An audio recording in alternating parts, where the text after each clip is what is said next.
이번 시간에는 1198 사이드 이미징 어탐기의 메뉴 중 셋업에 관계되는 메뉴에 대해서 살펴보도록 하겠습니다. 이 셋업 메뉴는 어탐기를 처음 구입을 하시고 나면 꼭 자기가 필요한 여러 가지 사항들을 자기 편의에 맞게끔 정해야 되는 부분이기 때문에 가장 쉬우면서도 필수적인 부분이 되겠습니다. 메뉴를 하나씩 살펴보도록 하겠습니다. 사운드 볼륨은 어탐기에 버튼이나 이따 이제 알람들을 움직일 때 나오는 이 소리를 얼마나 크게 할 거냐 작게 할 거냐 그건 결정하는 부분입니다. 자, 이 크게 하면은 소리가 커지는 걸 아실 수 있죠? 그렇습니다. 저희가 편리하게 소리를 조절하면 되겠습니다. 그 다음에 이제 수심에 대한 유니트입니다. 수심에 대한 유니트가 메타로 보통 우리는 쓰죠. 그 다음에 이제 영미 같은 경우에 피트가 있고, 그 다음에 페덤이라는 게 있습니다. 페덤이라는 수치는 뭐 잘 안 쓰지만 뭐 옛날 자료 같은 경우에는 페덤으로 되어 있는 경우가 있습니다. 제가 본 자료 중에 해방되고 나서 우리나라 해역에 대한 미 공병단에서 만든 자료를 보면 페덤으로 수치가 되어 있습니다. 페덤이라는 단위는 옛날에 뭐 사람이 들어서 한 길이다, 두 길 깊이다, 페덤이라는 단위를 이렇게 쓰는 경우도 제가 봤습니다. 그래서 우리 보통 메타로 쓰고요. 그 다음에 온도는 뭐 우리는 섭씨로 쓰니까요. 그 다음에 이제 거리인데, 거리는 보통 이제 메타하고 킬로로 되어 있지만 또 하나는 이제 거리가 메타나 또는 노티컬 마일, 그러니까 해상 마일이죠. 1.8km 정도 되는 그 해상 마일 기준으로 이제 단위를 쓸 거냐, 또는 영미에서 쓰는 피트하고 1.6km 정도 되는 영미에서 쓰는 마일로 할 거냐, 그 단위가 되겠습니다. 보통 우리는 육상에서 킬로로 많이 익숙한 분들은 킬로로 쓰시고, 해상에서 이제 여러 가지 자료라든지 이런 데 익숙하신 분들은 메타나 또는 해상 마일을 선택해서 쓰시면 되겠습니다.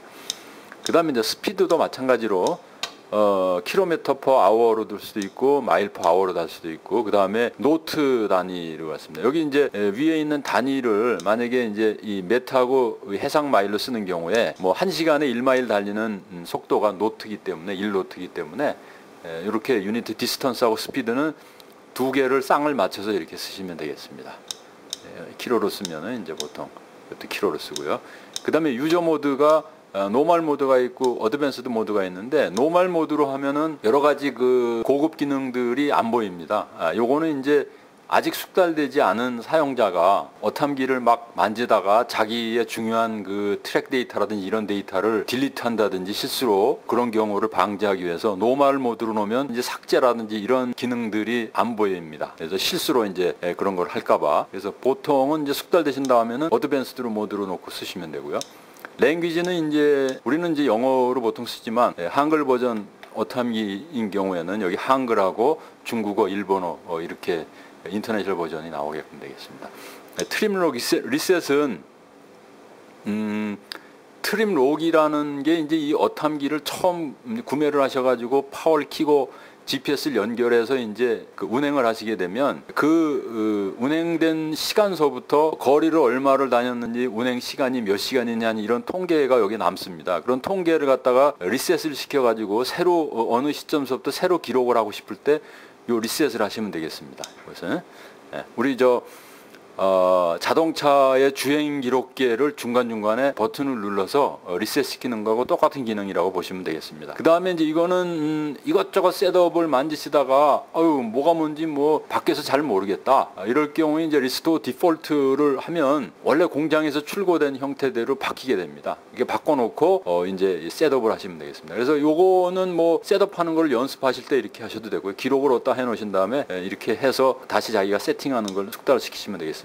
그 다음에 Select Read Out은 여기 보시면은 뎁스가 있고 포지션이 있고 스피드가 있고 코스가 있고, 그 다음에 다섯 번째 타임하고 데이트가 표시가 되어 있죠. 하단에 보시면 뎁스가 있고요. 그 다음에 포지션이 있고요. 위도 경도 좌표가 있고, 그 다음에 스피드가 있고, 현재 스피드가 9km/h로 가게 되는 스피드가 있고, 그 다음에 코스가 방향이 지금 몇 도로 가고 있느냐가 있고, 여기에 보시면 시간하고 날짜가 이렇게 같이 병기되도록 이렇게 정한 대로 보이는 것을 아실 수가 있습니다. 그래서 여기서 뭐 뎁스를 갖다가 5% 놓으면 안 보이기도 하고, 코스를 놓으면 저기 코스로 보이고, 자기가 편한 대로 정하시면 되겠습니다. 이제 내비게이션 리드아웃이 있는데, 내가 항로를 정해서 항해를 할 때 그때는 이제 일반 그 어탐기 기능하고는 다르기 때문에 항해용으로 쓰기 때문에 그때는 이제 어떤 데이터를 보여줄 거냐 항해 목적으로 할 때는. 그래서 그때는 첫 번째가 수심, 중요한 수심 정보가 보이고, 두 번째는 이제 XT라고 그래서 제가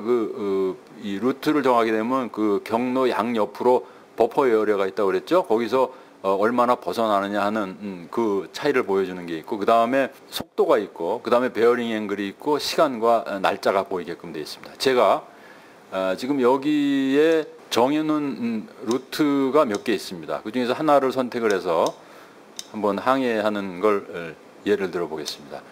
전곡항까지 들어가는 항로를 정해서 이거를 한번 해보겠습니다. 요거는 이제 선택한 루트를 오픈을 해서 뭐 수정할 거냐는 게 있고요. 이제 트래블, 경로를 따라서 내가 항해를 할 거냐, 뭐 이런 여러 가지가 있습니다. 그래서 제가 한번 항해를 해보도록 하겠습니다. 항해를 할 때 제가 루트는 항상 방향이 있습니다. 그래서 이 전곡항에서 나오는 방향대로 제가 루트를 순서로 만들었기 때문에 이게 전곡항에서 바깥으로 나오는 것이 포워드가 되고, 거꾸로 바깥에서 전곡항으로 들어가는 것이 이제 리버스가 됩니다. 그래서 지금 보트 포지션이 이 전곡항 바깥에 있기 때문에 제가 귀환하는 걸로 해서 리버스로 한번 해보겠습니다. 지금 이 앞에 설명은 이 지금 현재 보트 위치에서 전곡항의 루트를 따라서 거꾸로 리버스로 지금 진행을 한다고 이렇게 보여주고 있죠. 네, 이렇게 보여주고 있습니다. 그럼 여기서 메뉴를 알람 메뉴에 들어가서 앞에 설명드린 것처럼 오프코스 알람을 제가 주겠습니다. 여기 오프코스 알람을 20m로 하면 양쪽에 20m에서 이렇게 폭이 생긴다고 그랬죠. 그래서 20m를 벗어나게 되면 알람이 울리게 됩니다. 그 다음에 어라이벌 알람도 뭐 만약에 50m를 주고 이렇게 하겠습니다. 그러면 이제 이런 식으로 루트상에 이런 경로가 표시가 됩니다. 현재 속도가 9km로 지금 진행하고 있기 때문에 그래서 보신 것처럼 9km로 진행을 하고 있어서 전곡항 가까이가 지금 몇 킬로냐면 지금 25km 정도, 직선 거리로 25km 정도 나오는데, 도달 25km에 지금 9km로 가면 도달 시간은 한 170분 정도, 9km 속도로 가면 3시간 정도 이렇게 걸리는 걸로 이렇게 화면상에 나오고 있습니다. 이렇게 하면 이제 내비게이션이 시작이 됐기 때문에 내비게이션에 있는 메뉴대로 뎁스가 있고 XT가 있고, 그 다음에 이제 그 스피드가 있고 베어링 앵글이 나오고 시간하고 날짜가 나오고, 요것이 이제 뭐냐면 요게 지금 30m로 뒀기 때문에 요게 이제 일정 폭을 지나게 되면 알람이 울립니다. 그래서 이제 각자 자기가 원하는 대로 그 셀렉트 리드 아웃하고 내비게이션 리드 아웃을 정해서 쓰시면 됩니다. 그 다음에 이 뎁스 옵셋은 실제로 수심이 만약에 10m인 지역에 소유하고 있는 운행하려고 하는 보트가 홀수선이 만약에 뭐 2m다 1m다 또는 요트처럼 상당히 그 키일이 그 선저 바닥으로 길게 연장이 되어 있는 경우에는 실제 수심보다 상당히 그 보트가 그 충돌하는 수심이 그 훨씬 더 가능성이 많아지기 때문에 보트의 가장 밑바닥서부터 뎁스를 이제 옵셋 값을 주는 겁니다. 실제 수심에서 가상적으로 그 수심이 더 낮다고 이거는 이제 보정 값으로 해서 빼주는 겁니다. 자, 그 다음에 이제 이 로컬 타임 존이 있는데, 로컬 타임 존은 우리나라 지역은 그린위치 천문대로부터 9시간 선행하기 때문에 UTC 플러스 9이라고 세팅을 해줘야 됩니다. 요거를 안 해주면 이 시각이 우리나라 현지 시각하고 안 맞게 됩니다. 그게 GPS 잡은 표준 시각하고 시간을 요 UTC 플러스 9이라는 거에서 계산을 해서 표시를 하기 때문에 요게 그렇습니다.